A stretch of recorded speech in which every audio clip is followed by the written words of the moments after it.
प्रथमं शैशवो भावः कौमाराख्य द्वितीयकः तृतीयो यौवनो चतुर्थो वार्धकस्तथा।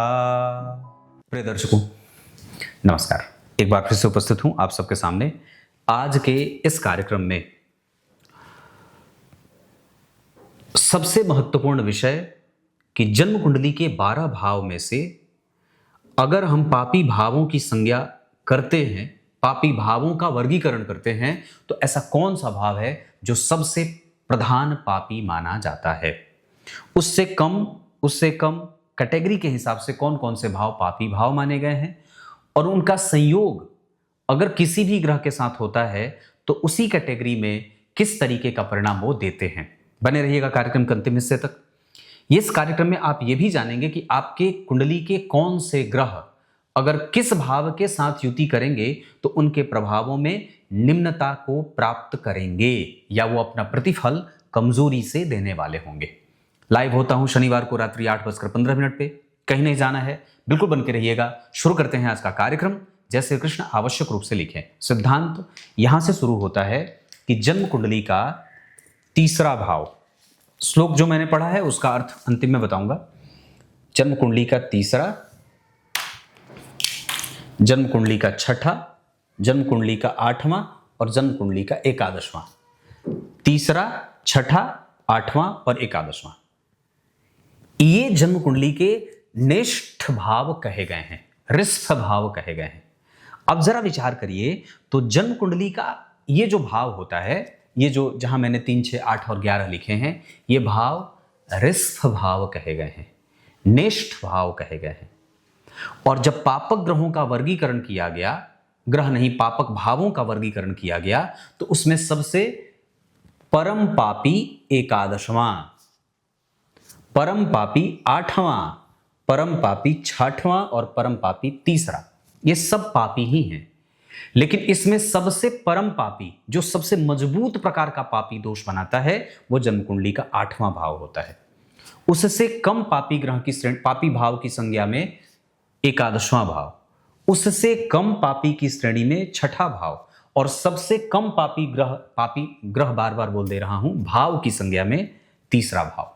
बात सिर्फ भाव की है, यहां ग्रह की कोई बात नहीं है। इस वजह से मैं अगर गलती से कहीं ग्रह कह भी देता हूं, आप उसे भाव ही समझिएगा। तो क्या कहा कि अगर इन भावों में, अगर मान लीजिए कोई ग्रह अष्टम भाव में बैठा है, विचार करिए, मान लीजिए कोई ग्रह गुरु या चंद्रमा या शुक्र या बुध अष्टम भाव में बैठ गए और कोई ग्रह 11वें भाव में बैठ गया पापी होकर के शनि, कोई ग्रह बुध या राहु या शुक्र या कोई ग्रह यहां पे मंगल, आपने सभी भावों में जो पापी ग्रह की संज्ञा में आते हैं, भाव की संज्ञा में आते हैं, उसमें आपने किसी किसी ग्रह को बिठा दिया। अब जरा विचार करिए, इस कार्यक्रम से आपको ऐसे समझ में आ जाए कि अष्टम भाव में अगर कोई भी शुभ ग्रह ही क्यों ना बैठा हो, अगर वो जन्म कुंडली के अष्टम भाव में शुभ ग्रह होकर के भी बैठा है, तो जब हम उसके पापक फल की तुलना करेंगे तो वो 11वें भाव से ज्यादा पापी होगा। मतलब अष्टम भाव में बैठा कोई शुभ ग्रह भी परम पापी हो जाता है उस भाव के कारण, क्योंकि अष्टम भाव महान पापी भाव होता है। उससे कम पाप प्रभाव 11वें भाव का है, उससे कम पाप प्रभाव 6ठवें भाव का है और उससे कम पाप प्रभाव 3रे भाव का है। अब अगर मंगल 3रे भाव में बैठे हैं तो ये उतने पापी नहीं हैं जितने कि अष्टम भाव में बैठ करके कोई भी ग्रह। अगर पाप प्रभाव की चर्चा जब होगी कि कौन सा ग्रह सबसे ज्यादा पापी हुआ, तो अष्टम भाव में बैठा कोई भी ग्रह ज्यादा पापी होगा बनिस्पत इन भावों के। अब इसी पे आपको उदाहरण देता हूं। मान लीजिए किसी की कुंडली बनती है 1 नंबर की, तो विचार करिए, आपने ये कुंडली बना ली। अब जरा ध्यान से समझिए, अगर किसी भी ग्रह की स्थिति की बात करते हैं तो मान लीजिए यहां पे चंद्रमा बैठे हैं, दिग्बली हो गए या अपनी राशि में बैठ गए।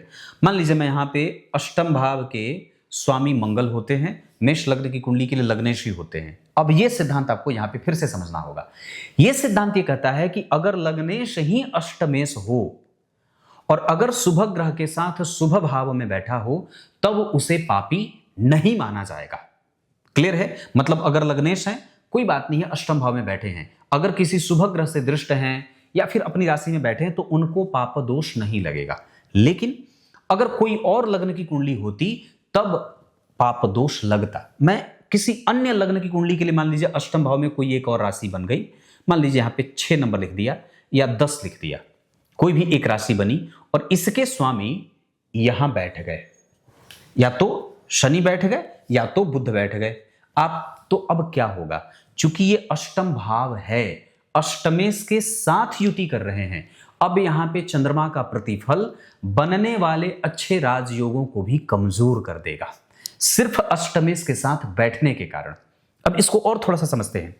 मैंने यहां अष्टमेश के साथ बिठाया था, मान लीजिए यहां पे एकादशवें भाव के स्वामी होते हैं शनिदेव, मैंने यहां एकादशवें भाव के स्वामी को यहां बिठा दिया शनि को। अब क्या होगा, जो दोष यहां लग रहा था अष्टम भाव के स्वामी के बैठने का, उससे कम दोष एकादशवें भाव के स्वामी पापी होते हैं। इस वजह से यहां चंद्रमा कम प्रभावित होंगे।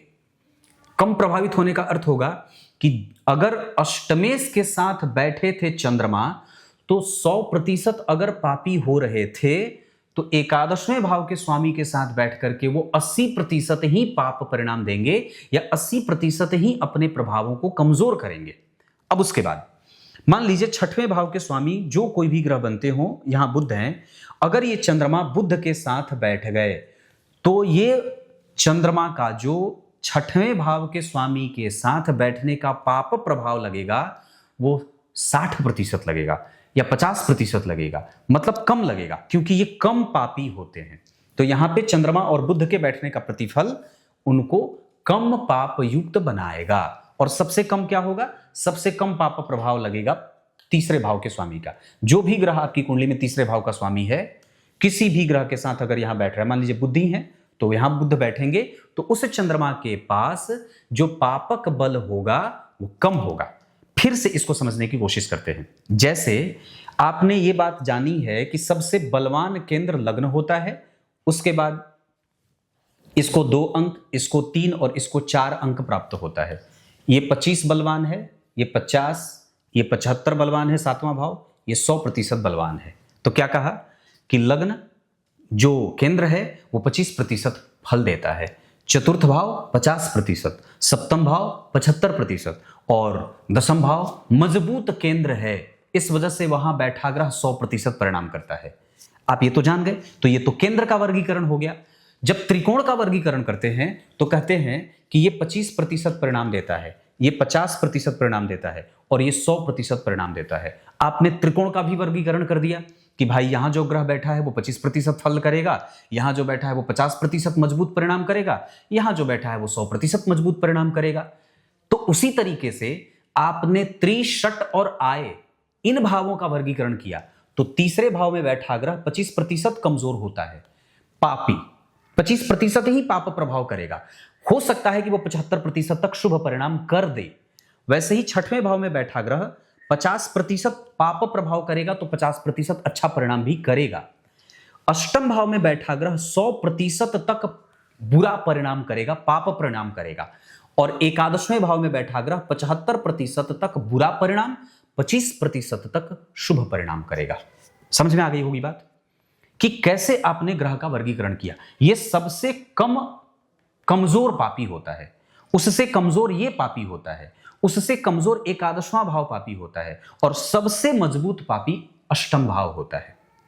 तो अष्टमेश के साथ अगर आपकी कुंडली का कोई भी योग कारक ग्रह भी बैठेगा तो वो निश्चित रूप से उसके पाप के प्रभाव से प्रभावित होकर के अपने फलों को निम्न स्तर पे लेकर जाने वाला होता है।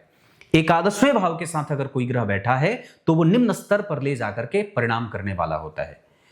छठवें और तीसरे भाव के साथ अगर ग्रह बैठेगा तो निम्न स्तर पे ले जाकर के, जिसमें सबसे कम दोष तीसरे भाव का लगता है।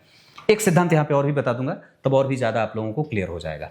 वो गुरु बुध शुक्र चंद्रमा को लेकर के, अगर उसको आप समझ जाएंगे तो फल कथन में आसानी हो जाएगी। सिद्धांतकार क्या लिखते हैं, ये इसी तरीके का सिद्धांत है, इस वजह से मैंने बता दिया। क्यों बताया, क्योंकि आपने सबसे पहले यह देखा कि लग्न, चतुर्थ, सप्तम और दशम में सबसे मजबूत केंद्र कौन है। उसके बाद आपने त्रिकोण का डिवाइडेशन किया कि त्रिकोण में सबसे मजबूत त्रिकोण कौन है। उसके बाद आपने क्या देखा कि त्रिशट आय भाव में सबसे बलवान पापी कौन है। पापी भाव का वर्गीकरण होगा। तो अब जब आप सप्तम भाव को देखते हैं, चूंकि इसी के जैसा यह सिद्धांत है, इस वजह से तो मैंने क्या कही बात कि जन्म कुंडली के केंद्र में 3, 6, 9 और 12 अगर ये राशियां बनी हो, केंद्र में यही राशियां बनी हो, तो उसमें क्या बात आती है कि गुरु को सबसे ज्यादा केंद्राधिपति दोष लगता है, 100% लगता है। अगर गुरु केंद्र के स्वामी हो और सप्तम भाव में बैठे हो तब इन्हें 100% केंद्राधिपति दोष लगेगा। उसके बाद कैटेगरी बनाई गई तो दूसरे नंबर पे शुक्र को केंद्राधिपति दोष लगता है 50%। शुक्र को आधा केंद्राधिपति दोष होने का, केंद्र का अधिपति होने का दोष लगता है। सिर्फ सप्तम भाव में ही केंद्राधिपति दोष लगता है, अन्य किसी भी भाव में केंद्राधिपति दोष नहीं लगता है। यह भी बात समझनी होगी। तीसरे नंबर पे बुध को केंद्राधिपति दोष लगता है। आप इसको मान के चलिए 25%। ठीक है, 100, 50 और 25 कर दिया, आधा आधा हो गया। तो मतलब बुध अगर सप्तम भाव में बैठेंगे और केंद्र में 3, 6, 9, 12 राशि बनी होगी तो बुध को केंद्राधिपति दोष 25% ही लगेगा, 75% नहीं लगेगा। क्लियर है। शुक्र अगर सप्तम भाव में बैठे हैं तो 50% ही उन्हें केंद्राधिपति दोष लगेगा, बाकी वो योग करेंगे, मतलब अच्छा फल भी करेंगे। गुरु अगर सप्तम भाव में बैठेंगे तो केंद्राधिपति दोष उन्हें 100% लगेगा, मतलब वो निगेटिव ही होंगे, पॉजिटिव थोड़े कम होंगे, बिल्कुल कम, ना के बराबर। और सबसे कम केंद्राधिपति दोष चंद्रमा को लगता है, 0%। मतलब यहां पे चंद्रमा बिल्कुल ही केंद्राधिपति दोष से पीड़ित नहीं होते हैं। शुभ ग्रह को केंद्राधिपति दोष लगता है, लेकिन सिर्फ सप्तम भाव में बैठने पर। अगर यहां आपकी कुंडली में बैठे हैं शुभ ग्रह तो उन्हें दोष नहीं लगता है। तो यह भी वैसा ही सिद्धांत था कि आपने डिवीजन इसका भी किया है कि गुरु को सबसे ज्यादा, शुक्र को उसके बाद, बुध को उसके बाद और चंद्रमा को सबसे कम। एक सिद्धांत मैंने कल बताया था कि चंद्रमा और सूर्य को अष्टम, छठे और 12वें होने का दोष नहीं लगता है, बैठने का दोष नहीं लगता है, राशि बनने का दोष नहीं लगता है, बैठने का तो लगेगा ही लगेगा। फिर से बताता हूं, चंद्रमा सूर्य को छठे, 8वें और 12वें का दोष नहीं लगता है, राशि बनने का दोष नहीं लगता है, बैठने का लगेगा। अगर यहां चंद्रमा की राशि बनी है तो दोष नहीं लगेगा, सामान्यतया कम लगेगा, जैसे कि मैंने अभी थोड़ी देर पहले उस पर चर्चा की थी। लेकिन अगर चंद्रमा बैठे हैं तो जरूर व्यक्ति को रोगी बनाएंगे। अगर यहां सूर्य बैठे हैं तो निश्चित रूप से पिता से कष्ट होगा। अगर 12वें भाव में चंद्रमा या सूर्य बैठे हैं तो व्यक्ति को निश्चित रूप से मानसिक रोगी बनाएंगे। भाव से ग्रह निश्चित रूप से प्रभावित होता है, यह बात आपको जाननी ही होगी। भाव में बैठा ग्रह पापी और शुभ होता है। जैसे कि अष्टम भाव में बैठे हैं गुरु तो 100% पापी हो जाएंगे। अगर तीसरे भाव में बैठे हैं शनि, मंगल, राहु, केतु तो वो कम पापी होंगे जब आप तुलना करेंगे गुरु। जैसे अष्टम भाव के जो गुरु होंगे ना, 8वें भाव के जो गुरु होंगे वो 100% पापी अगर होते हैं तो तीसरे भाव के जो शनि, मंगल होंगे वो 5, 10, 15, 20, 25% पापी होंगे। तो यहां पे बदल गया, ग्रह भाव का स्वामी था 8वां, इस वजह से 100% पापी हो गया। ग्रह भाव का स्वामी था तीसरा, इस वजह से वो कम पापी हो गया। क्लियर है। अब तो समझ में आ गई होगी बात। कितने मिनट का कार्यक्रम बना। अब आइए कार्यक्रम के आरंभ में मैंने जो श्लोक पढ़ा था उसका अर्थ बताता हूं। भगवान शिव की तपस्या करने के बाद संध्या देवी, जो ब्रह्मा जी की मन से उत्पत्ति हुई थी जिनकी, वो भगवान शिव की तपस्या करती हैं। शिव जी प्रसन्न होते हैं, उनसे वर मांगने को कहते हैं। कहती हैं कि मुझे 3 वरदान दीजिए। पहला कि कोई भी व्यक्ति ब्रह्मांड का या जीव जन्म लेने के साथ बाल्यावस्था तक, बल्कि कुमारावस्था तक काम के प्रभाव से आसक्त न हो, उसके ऊपर काम का प्रभाव न रहे। भगवान ने कहा तथास्तु, ऐसा ही होगा। इसी वजह से बाल्यावस्था के बाद कुमारावस्था तक ब्रह्मांड का कोई भी जीव काम के प्रभाव से प्रेरित नहीं होता है।